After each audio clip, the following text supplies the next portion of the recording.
မင်္ဂလာပါရှင်ကျမတို့ပန်ဝါစကားဝိုင်းသတင်းတင်ဆက်မှုအစီအစဉ်ကနေကြိုဆိုလိုက်ပါတယ်ဒီကနေ့တင်ဆက်ပေးသွားမှာကတော့ကချင်ပြည်နယ်အထူးဒေသတစ်ဒေသတည်ငြိမ်ဖွံ့ဖြိုးအုပ်ချုပ်ရေးကော်မတီအမည်အားသုံးစွဲခွင့်မပြုဟုဆိုတဲ့သတင်းကိုတင်ဆက်ပေးပါမယ်ရှင်ကချင်ပြည်နယ်အထူးဒေသတစ်ဒေသတည်ငြိမ်ဖွံ့ဖြိုးအုပ်ချုပ်ရေးကော်မတီအမည်အားလူမှုကွန်ရက်စာမျက်နှာဖြစ်တဲ့ Facebook ပေါ်မှာအသုံးပြုထားတဲ့အတွက်အဆိုပါအမည်ကိုသုံးစွဲခွင့်မပြုကြောင်းကချင်ပြည်နယ်အထူးဒေသတစ်ထာဝရငြိမ်းချမ်းရေးအဖွဲ့ချုပ်တာဝန်ရှိသူတို့ဦးထံကနေသိရပါတယ်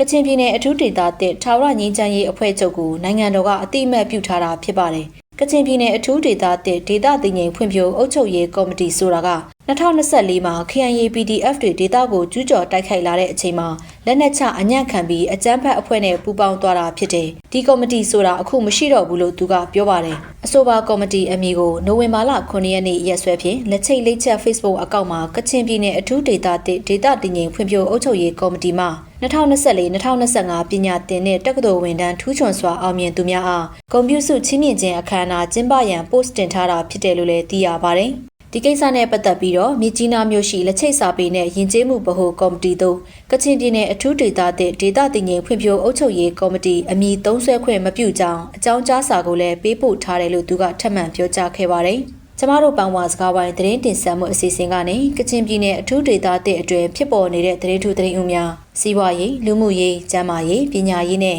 နိုင်ငံရေးသတင်းတွေကိုခဏဆောင်လင်းစွာတင်ဆက်ပေးသွားမှာဖြစ်ပါတယ်ရှင်။